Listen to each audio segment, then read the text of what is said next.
Hello friends, कैसे हैं आप लोग। बहुत दिनों बाद आपके सामने मैं वीडियो लेकर आया हूं क्योंकि कुछ दिनों से हम एनुअल फाइलिंग और इनकम टैक्स में बिजी थे। बट आप लोगों की बहुत ज़्यादा रिक्वेस्ट और कमेंट्स ने एक बार मुझे फिर से वीडियो बनाने के लिए मजबूर करा है और मैं आपके लिए इस बार बहुत ही स्पेशल और बहुत ही ज़्यादा नीड वाला टॉपिक लाया हूँ और मैं आशा करता हूँ आपको ये वीडियो पसंद आएगी। तो आइए शुरू करते हैं आज की वीडियो। तो दोस्तों, आज की जो वीडियो है, जैसे कि आप लोग एफडी कराते हैं बैंक में बट आपका टैक्स नहीं बनता है, उसके बाद आपका टीडीएस कट जाता है और वो टीडीएस गवर्नमेंट के खाते में चला जाता है, उससे आपका भारी नुकसान हो जाता है। तो आज का जो वीडियो है आपके लिए, उसमें ये बताया जाएगा कि अगर आप बैंक में एफडी कराते हैं और आपकी इंटरेस्ट की इनकम आ रही है तो टीडीएस से हम कैसे बचें, कैसे हम अपने टीडीएस को बचा सकते हैं। तो आज का जो टॉपिक है हमारा एफडी या और भी जो पेमेंट्स हम डिटेल में डिस्कस करेंगे। तो आइए शुरू करते हैं। जैसे कि आप देख रहे हैं, how to avoid TDS on fixed deposit and others by submitting form 15G 15H as the case में भी। अगर हमारा इंटरेस्ट आ रहा है तो हम एक फॉर्म 15G और 15H होता है, उसे हम बैंक में सबमिट कर सकते हैं, उससे हमारा टीडीएस बच सकता है। तो आज की जो कवरेज होगी जो हमारी वीडियो में है, 15G 15H क्या होता है, कब हमें कौन सा फॉर्म यूज करना है, दोनों में क्या डिफरेंस है, व्हेन शुड यू सबमिट, आपको कब सबमिट करना है, इनकम एलिजिबल, कौन कौन सी इनकम के केस में आप 15G 15H सबमिट कर सकते हैं,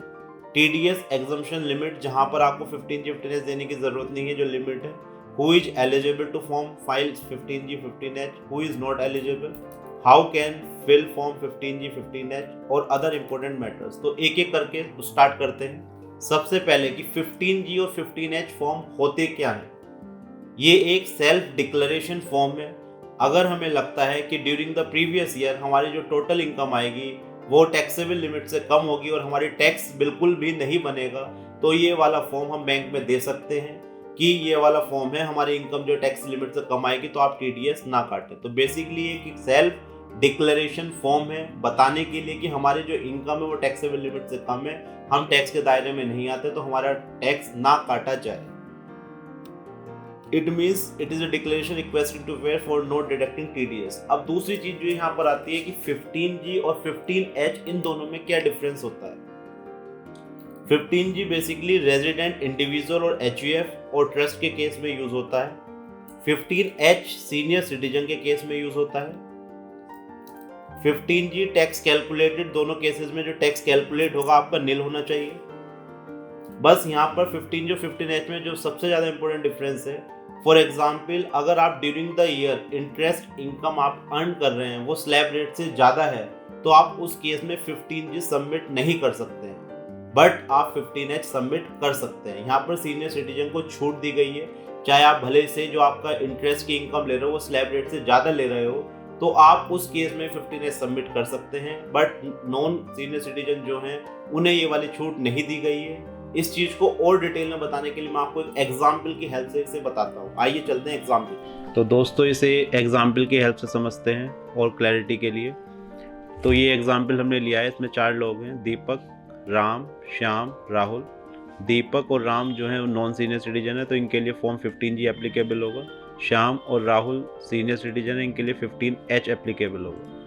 आइए सबसे पहले दीपक देखते हैं। दीपक जिसकी एज 50 ईयर्स है, इसकी सैलरी से इनकम 1,80,000 है, पेंशन नहीं है, एफडी इंटरेस्ट जो है 85,000 है, टोटल इनकम 2,65,000 है, 80C डिडक्शन मिलती है तो 45,000, तो टैक्सेबल इनकम इसकी 2,20,000 रुपये आती है। दीपक और राम के लिए जो स्लैब रेट है वो 2,50,000 है क्योंकि ये सीनियर सिटीजन नहीं है, तो इनके पहले वाले केस में 2,20,000 रुपये टैक्सेबल इनकम बैठी। एग्जम्प्ट इनकम जो है 2.5 लाख रुपए तक है, तो इस केस में टैक्स लायबिलिटी इनकी नील हो गई। इंटरेस्ट इनकम जो थी इसकी 85,000, वो भी हमारी स्लैब रेट से कम थी। Interest income is less than basic exemption limit, तो जो फॉर्म जाएगा वो जाएगा 15G। तो पहला केस क्लियर है, इसमें कोई दिक्कत वाली बात नहीं है। दूसरे केस में क्या है, राम जिसकी एज 21 ईयर्स है, एफडी इंटरेस्ट इनकम इसकी 2,60,000 आ रही है। तो यहाँ पर 2 चीज़ें हैं, जो टोटल इनकम वो भी 2,60,000 है, 80 में जो डिडक्शन मिलती है वो 30,000 है, और जो टैक्सेबल इनकम है वो 2,30,000 रुपये है। तो इस केस में जो हमारी टोटल इनकम आ रही है वो तो हमारी स्लैब रेट से कम है, बट जो हमारी एफडी की इनकम है वो स्लैब रेट से ज़्यादा है। तो इस केस में ये 15G सबमिट नहीं कर सकते। क्यों नहीं कर सकते? क्योंकि जो इसकी पर्टिकुलर इनकम है वो हमारी स्लैब रेट से ज़्यादा है। तो सेकंड केस में Ram can not submit even though tax on total income is nil because his interest income is more then the basic exemption limit. आइए केस 3 देखते हैं। केस 3 श्याम, ये सीनियर सिटीजन है। सीनियर सिटीजन की जो स्लैब रेट है वो 3 लाख रुपये है। तो इनकी 1 लाख रुपये पेंशन इनकम है, एफडी इंटरेस्ट 1,80,000 है, टोटल इनकम 2,80,000, डिडक्शन 10,000। तो टैक्सेबल इनकम इसकी बैठी 2,70,000 जो 3 लाख से कम है, तो ये 15 सबमिट कर सकते हैं। Interest income is less than the basic exemption rate, इनके लिए ये वाली कंडीशन एप्लीकेबल नहीं है। सेकंड केस देखते हैं, जो लास्ट बहुत इंपॉर्टेंट केस है। राहुल 68 ईयर्स एज है, 3,30,000 रुपये इनकी एफडी इंटरेस्ट इनकम है, 3,30,000 रुपये टोटल इनकम हो गई, 55,000 रुपये डिडक्शन मिल गई, तो 2,75,000 रुपये टैक्सेबल इनकम आ गई। जो टैक्सेबल इनकम है वो स्लैब रेट से कम है। अब कंडीशन ये आती है कि जो इनकी इंटरेस्ट इनकम है वो स्लैब रेट से ज़्यादा है, तो इस केस में 15 सबमिट कर सकते हैं या नहीं कर सकते? तो कर सकते हैं, क्योंकि इनके लिए वाली कंडीशन एप्लीकेबल नहीं है।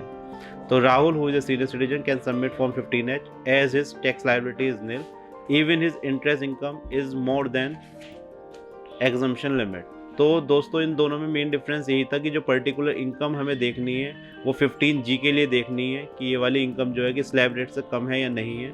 15H में आपकी चाहे भले से ही ये इनकम स्लैब रेट से ज़्यादा है, बट टैक्स लायबिलिटी अगर आपकी नहीं है तो आप 15H सबमिट कर सकते हैं, क्योंकि सीनियर सिटीजन को यहाँ पर थोड़ी सी एग्जम्पशन दी हुई है। तो फाइनल जो डिसीजन है, condition of interest income being more than basic exemption limit is applicable for 15G only and not for 15H। तो आई थिंक आपको इस एग्जाम्पल से कुछ समझ में आ गया होगा।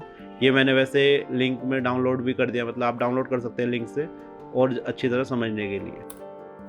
तो ये डिफरेंस आई थिंक क्लियर हो गया होगा आपका। 15G रेजिडेंट इंडिविजुअल जिसकी एज 60 साल से कम है, 15H रेजिडेंट इंडिविजुअल जिसकी एज 60 साल से कम है।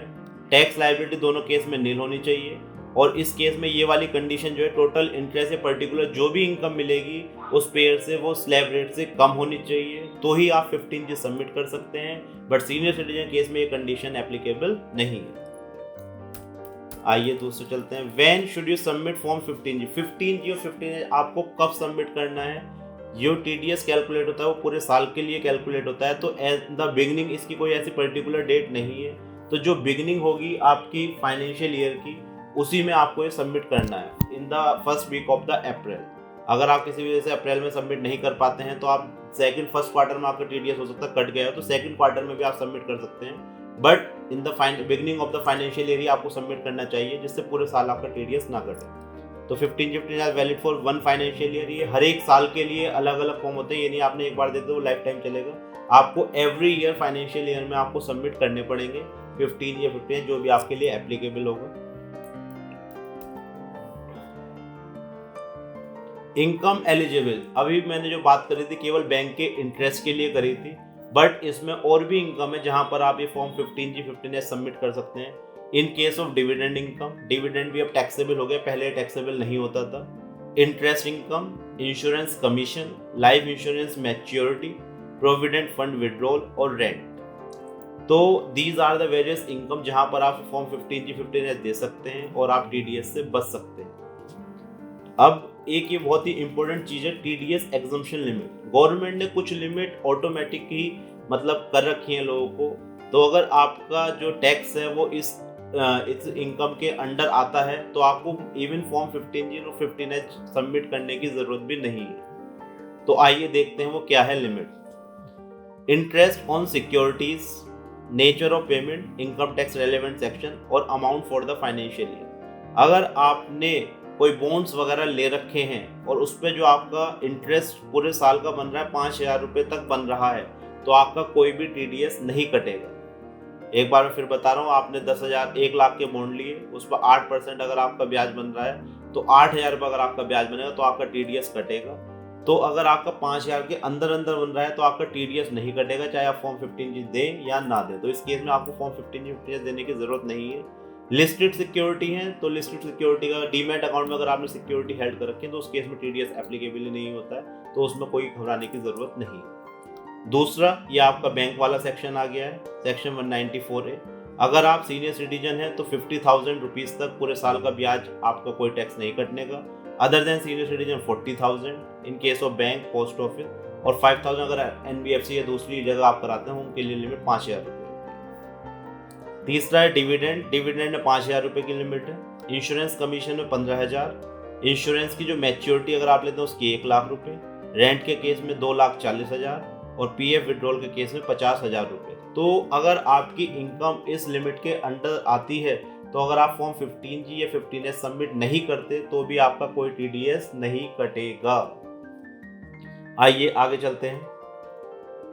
अब आता है हु इज एलिजिबल, कौन 15G 15H फॉर्म सबमिट कर सकता है। तो इसके लिए कोई भी इंडिविजुअल जो रेजिडेंट है इंडिया का वो सबमिट कर सकता है। एनी पर्सन अदर देन ए कंपनी और फर्म, एग्जाम्पल ट्रस्ट, सोसाइटी और HUF, वो भी 15G 15H सबमिट कर सकते हैं। अब आता है सेकंड, कौन सबमिट नहीं कर सकता है। तो नॉन रेजिडेंट सबमिट नहीं कर सकता, कंपनी, फर्म, LLP ये सबमिट नहीं कर सकते, या वो पर्सन जिसकी टैक्स लायबिलिटी आ रही है या जिसकी इनकम टैक्स लायबिलिटी के दायरे में आ रही है, उसे टैक्स पे करना है, तो वो भी फॉर्म 15G 15H सबमिट नहीं कर सकता है। अब आपका दूसरा क्वेश्चन आएगा हम कैसे सबमिट करें। आप चाहें तो मैनुअली सबमिट कर सकते हैं या इलेक्ट्रॉनिकली। मैनुअली के केस में आप पर्टिकुलर ब्रांच में जहां आपकी FD हो रही है या जहां से आपको वो इनकम मिल रही है वहां जाकर सबमिट कर सकते हैं। इलेक्ट्रॉनिकली पर्टिकुलर बैंक की वेबसाइट पर जाकर आप फिल कर सकते हैं। अब कुछ इंपॉर्टेंट चीजें हैं इसमें, other important matters. If TDS deducted, for example आपने फॉर्म 15G 15H सबमिट नहीं करा है, FD करा रखी है और आपका TDS कट गया, तो उस केस में आपको क्या करना है। सबसे पहले आपको देखना है अपना 26AS इनकम टैक्स में कि आपका कितना TDS कटा हुआ है और अपने आपको इनकम टैक्स रिटर्न फाइल करनी है और वो TDS रिफंड क्लेम कर लेना है। If TDS deducted, in case form 15G 15H not submitted and TDS deducted, file your income tax return and claim refund. Second case, in case form 15G 15H had been submitted but you find that your total income is liable for tax. दूसरा case क्या हो सकता है, आपने form 15G 15H आज submit करा, आपको लग रहा है ड्यूरिंग द ईयर मेरी इनकम टैक्स के दायरे में नहीं आएगी तो मेरा TDS नहीं कटना चाहिए, बट आपको बाद में रियलाइज होता है कि मेरी इनकम पर टैक्स लग रहा है, तो आप वो सारी चीज़ें इनकम टैक्स रिटर्न में अपने शो करिए और अपनी इनकम टैक्स रिटर्न भरिए और टैक्स पे करिए। और अगले साल आपको लगता है कि मैं टैक्स के दायरे में आऊँगा तो form 15G 15H next year के लिए आप सबमिट ना करें। तीसरा, एक लोगों को ये कन्फ्यूजन होता है कि 15G 15H सबमिट करने के बाद जो मेरा टैक्स लग रहा है वो टैक्स नहीं लगेगा, मेरी इनकम एग्जम्प्ट हो जाएगी। तो ऐसा बिल्कुल भी नहीं है। इनकम पर टैक्स लग रहा है बट आपको TDS उस चीज़ पर नहीं कट रहा है। तो income will not be exempt if we submit form 15G 15H. It will continue to be taxable, but TDS will not be deducted after submission of form 15G 15H. तो दोस्तों ये थी हमारी पूरी वीडियो। इस वीडियो का जो crux है वो बेसिकली इतना है कि अगर आप कहीं भी कोई FD या कोई rent, dividend, income, insurance maturity या कमीशन, कोई भी अगर आपका पेमेंट आ रहा है, सबसे पहले तो देखिए वो लिमिट के अंदर आ रहा है तो आपको फॉर्म 15G 15H सबमिट करने की ज़रूरत नहीं है। दूसरा, अगर आप टैक्स के दायरे में आ रहे हैं, आपको टैक्स पे ही करना है, तो भी आप 15G 15H सबमिट नहीं कर सकते। बट अगर आपको लगता है कि मेरी इनकम टैक्स के दायरे में नहीं आ रही और मेरा जो इनकम है वो जो एग्जम्पशन लिमिट दे रखी है उससे ज़्यादा आ रहा है, तो आपको फॉर्म 15G 15H सबमिट करना पड़ेगा। और ये चीज़ हर एक फाइनेंशियल ईयर के लिए हर एक बार आपको सबमिट करना है। Every financial day is a separate form. ये नहीं आपने एक बार सबमिट कर दिया तो ड्यूरिंग द FD टेन्योर वो सब चलेंगे। और अप्रैल के फर्स्ट वीक में ही डिक्लेरेशन दें और ये भी चेक करते रहें कि फॉर्म देने के बाद तो कहीं आपका TDS नहीं कट रहा। काफ़ी बार ये होता है कि हम फॉर्म सबमिट कर देते हैं बट जिसे हम बैंक में हमने सबमिट करते हैं, बैंक उस चीज़ को आगे प्रॉपर पैन नंबर नहीं दे पाते हैं तो उसके बाद भी हमारा TDS कट जाता है। तो ये चीज़ भी आप चेक करते रहिए कि हमारा TDS फॉर्म 15G 15H देने के बाद भी तो कहीं कट नहीं रहा। कट रहा तो बैंक को तुरंत इन्फॉर्म करिए। तो दोस्तों ये थी हमारी एक पूरी वीडियो, बहुत डिटेल में मैंने बनाई है, विद एग्जाम्पल बनाई है और ये सारे पेपर मैंने डाउनलोड्स में दे दिए हैं और फॉर्म 15G 15H का भी लिंक दे दिया, आप चाहें तो मेरी वीडियो से भी डाउनलोड कर सकते हैं। और नेक्स्ट वीडियो में आपको बताऊंगा कि ये form 15G 15H form fill कैसे करते हैं जिससे आपको जो फिल करने में प्रॉब्लम आती है वो भी दूर हो सके। इसके अलावा अगर आपको कोई भी क्वेरी या कमेंट है तो आप मेरे से पूछ सकते हैं, मेरे से पर्सनल नंबर पर भी आप बात कर सकते हैं। और मैं आशा करता हूँ आप इस वीडियो से मेरी सेटिस्फाई होंगे और आपको लगता है कोई कमी या कोई सजेशन अगर आप देना चाहते हैं तो वो मोस्ट वेलकम है। थैंक यू, फिर मिलेंगे अपनी नेक्स्ट वीडियो में। Thank you, bye bye.